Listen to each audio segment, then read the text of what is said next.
ये चलो अभी हम लोग एक प्रैक्टिकल सम सॉल्व करते हैं लिक्विडेशन का।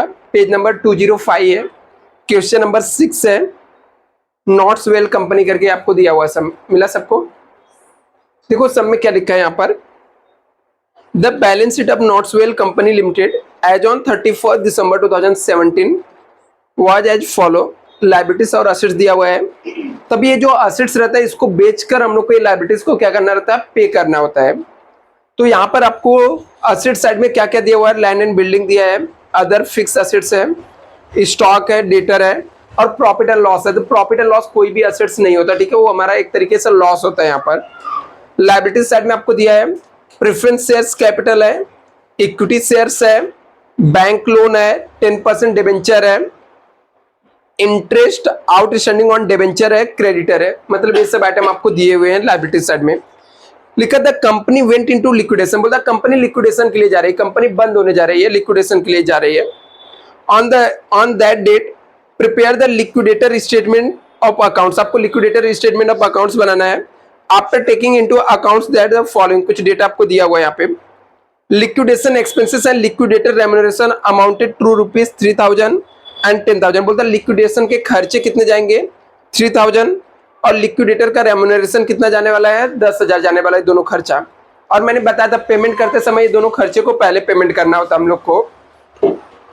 लिखा bank loan was the secured by pledged of stock, बोलता जो बैंक लोन है हम लोगों ने इसको प्लेज्ड करके रखा है, स्टॉक को गिरवी रख के हम लोगों ने लोन लिया है। यहाँ पर नेक्स्ट देखो क्या लिखा है, bank loan was the secured by pledged of stock, बोलता बैंक लोन को हम लोगों ने क्या किया, सिक्योर्ड रखा, ठीक है। जो बैंक लोन है वो सिक्योर्ड किसका है, स्टॉक का है। तो यहाँ पर हमारा स्टॉक जो दिया गया था, स्टॉक को सिक्योर्ड रखकर हम लोगों ने बैंक लोन लिया। तो मतलब पेमेंट करते समय सबसे पहले जब स्टॉक बेचेंगे तब हम लोग किसको पेमेंट करेंगे, बैंक लोन को पे करेंगे।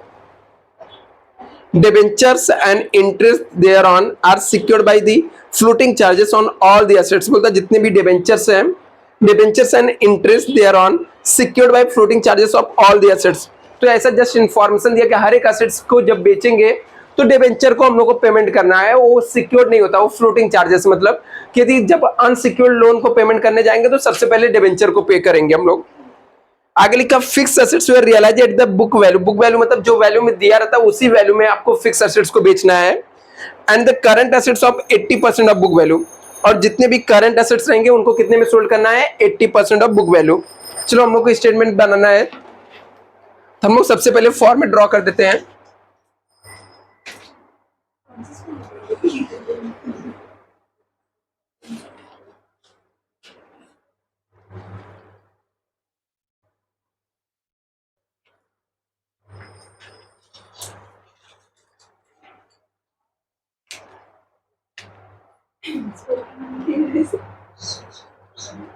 स्टेटमेंट ऑफ लिक्विडेशन,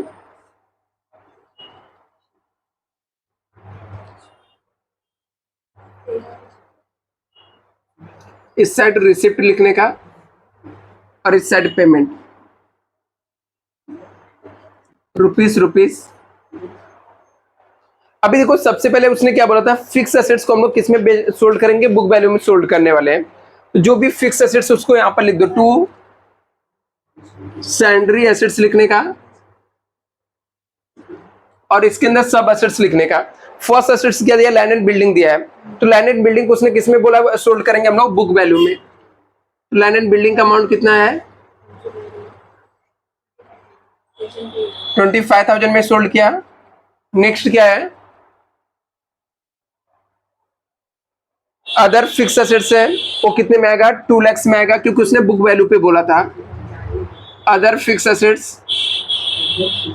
2 लाख है। नेक्स्ट क्या है, स्टॉक दिया है, स्टॉक क्या है, करंट एसेट्स होता है, और स्टॉक को उसने कितने परसेंट में बोला था, सब में बोला था कि करंट एसेट्स जो रहेगा ना वो हम लोग 80% में बेचेंगे। लेकिन स्टॉक यहाँ पे लिखेंगे नहीं, क्योंकि स्टॉक हमारा सिक्योर्ड, एक एडजस्टमेंट दिया था कि इस bank loan was the secured by the pledged of stock, तो स्टॉक को छोड़ के अदर एसेट्स लिख देंगे, क्योंकि स्टॉक को अलग से हम लोग को दिखाना पड़ेगा यहाँ पर। आगे डिबेंचर दिया, डिबेंचर कितना है, डिबेंचर का अमाउंट कितना दिया हुआ है, 1 लाख है। सम में बोला हम लोग को 80% में हम लोगों ने इसको सोल्ड किया, कितना आ जाएगा, 8% क्या, 80% है? 80 है, 8 कहाँ दिख रहा है बच्चा तू? फोर्थ वाला एडजस्टमेंट देखना बच्चा। Fix assets where realise the book value of the current assets the 80% of book value. इसमें 8% को दिया सर, किसमें? जो ऊपर लिखा है ना 8% डिबेंचर। अरे बच्चा हम लोग डेटर लिख रहे हैं, डेटर हम लोग लिख रहे हैं। एसेट साइड में दिया ना डेटर, 1 लाख का अमाउंट दिया, उसका 80% कितना आ जाएगा? 80,000 आ जाएगा। अभी हम लोग का एक एसेट्स बचा, स्टॉक बचा हुआ है, तो स्टॉक के लिए अलग से हम लोग यहाँ पर लिखेंगे टू सरप्लस एंड डेफिसिएट। अभी कैसे आएगा यहाँ पर? स्टॉक को हम लोगों ने कैसे बेचा है? स्टॉक कितने का था? 5,20,000। इसका कितना परसेंट? 80% में बिकेगा, क्योंकि ये करंट एसेट्स है। तो 5,25,000 का 80% निकालो, कितना आएगा? 4,20,000। कितना? 4,20,000 आ गया। इसमें से लेस कर देने का, इसमें से लेस कर देंगे हम लोग। किसको गिरवी रख के हम लोगों ने लिया था? बैंक लोन को। तो बैंक लोन कितना है? 4 लाख है, पक्का? तो बैंक लोन हमारा 4 लाख था। हमारा स्टॉक 4,20,000 में सोल्ड हुआ और 4 लाख का हमारा क्या था? बैंक लोन था। तो सबसे पहले सिक्योर्ड आइटम बिकेगा, तो जो सिक्योर्ड लोन रहेगा वो पेमेंट करने का। जैसे हमारा सिक्योर्ड लोन कितना था? सिक्योर स्टॉक कितने में बिका? 4,20,000 में, और इसको ही हमने सिक्योर किया था। इसको बेचने के बाद जो हमारा बैंक लोन रहेगा वो कितना रहेगा? 4 लाख रहेगा। मतलब यहां पर अमाउंट कितना आ जाएगा? 20,000 आ जाएगा। नेक्स्ट क्या है? बस इसमें इतना ही दिया है एसेट साइड में। अभी पेमेंट साइड में आएंगे। पेमेंट साइड के लिए आपको सिर्फ वो स्टेप याद रखना है कि कब किसको पेमेंट करना है। सबसे पहले हम लोग किसको पेमेंट करेंगे? लिक्विडेशन एक्सपेंसेस पे करेंगे बाय लिक्विडेशन एक्सपेंसेस। दिया हुआ क्या सब में? 3,000। देखो यहाँ पे सब में लिखा था liquidation expenses and liquidator remuneration amounted 3,000 और 10,000। तो सबसे पहले हम लोग यहाँ पर जाके 3,000 लिख देंगे लिक्विडेशन एक्सपेंसेस। फिर आ जाएगा लिक्विडेटर रेम्युनरेशन, कितना है? 10,000 हम लोगों ने पे किया। इसके बाद हमारा स्टेप में आता है डिबेंचर, ठीक है? तो चेक करो डिबेंचर सब में दिया क्या? दिया हुआ है डिबेंचर 8% डिबेंचर दिया ना 1 लाख का, तो यहां पर आ जाएगा 8% डिबेंचर। इसके बाद किसको पे करेंगे डिबेंचर के बाद? आउटस्टैंडिंग डिबेंचर इंटरेस्ट पेमेंट करेंगे।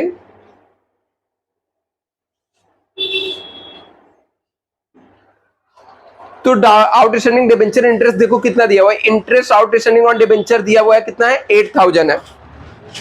इसके बाद हम लोग किसको पेमेंट करते हैं? प्रेफरेंशियल क्रेडिटर को। सब में दिया क्या प्रेफरेंशियल क्रेडिटर? नहीं दिया है।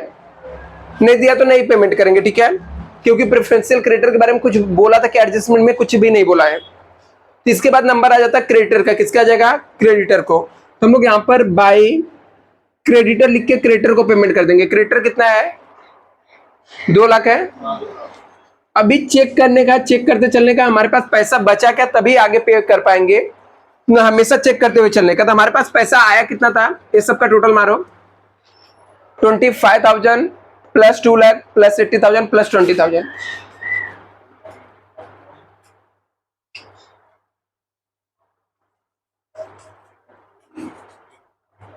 कितना?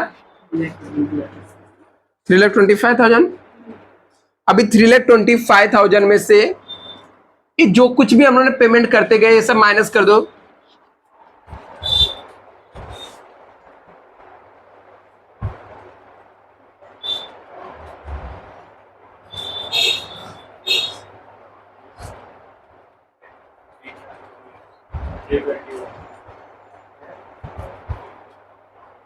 कितना?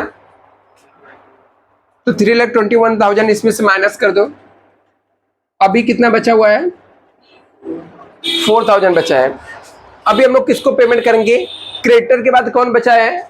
प्रेफरेंस शेयर का डिविडेंड पेमेंट करना है, सब में बोला क्या डिविडेंड पे करना है, नहीं बोला है, तो हम लोग डिविडेंड नहीं पेमेंट करेंगे। अभी इसके बाद प्रेफरेंस शेयर कैपिटल हमारे पास सब में दिया है, हाँ दिया हुआ है। प्रेफरेंस शेयर कैपिटल कितना है, प्रेफरेंस शेयर कैपिटल कितना दिख रहा है सब में, 80,000, और हमारे पास पैसा कितना है 4,000, तो सिर्फ जितना बचा रहेगा उतना देंगे 4,000, और इक्विटी शेयर होल्डर को कुछ भी नहीं मिलेगा क्योंकि पैसा ही नहीं बचा। अभी हम लोग यहाँ पर टैली कर देंगे इसका, तो इसका भी अमाउंट कितना जगह 3,25,000। इसका मतलब होता है कि कंपनी बंद होती है तो लास्ट में किसको, शेयर होल्डर को ही लॉस बेयर करना पड़ता है। तो जो भी मालिक रहते हैं ओनर, उनको ही बेयर करना पड़ता है, बाकी जो भी रहता है हम लोग ऐसे पेमेंट कर देते हैं। जल्दी से इसे नोट डाउन कर लो आप लोग।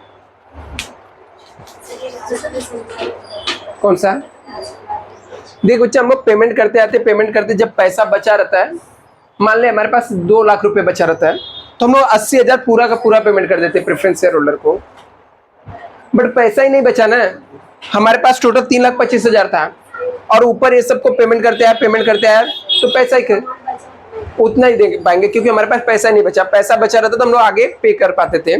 यदि मान लेते हैं यहाँ पर हमारे पास ये अमाउंट 5 लाख रहता है, यहाँ पर हमारे पास कितना 5 लाख रुपए रहता है, और हम लोग सब कुछ पेमेंट करने के बाद फिर भी पैसा बचता है, तो पूरा 80,000 इसको दे देते हैं, फिर जितना बचता है वो इक्विटी शेयर होल्डर को दे देते हैं। बट यहाँ पर हमारे पास पैसा बचा ही नहीं, तो अल्टीमेट हम लोग लॉस में है यहाँ पर। जल्दी से नोट डाउन करो, फिर नेक्स्ट हम सॉल्व करते हैं।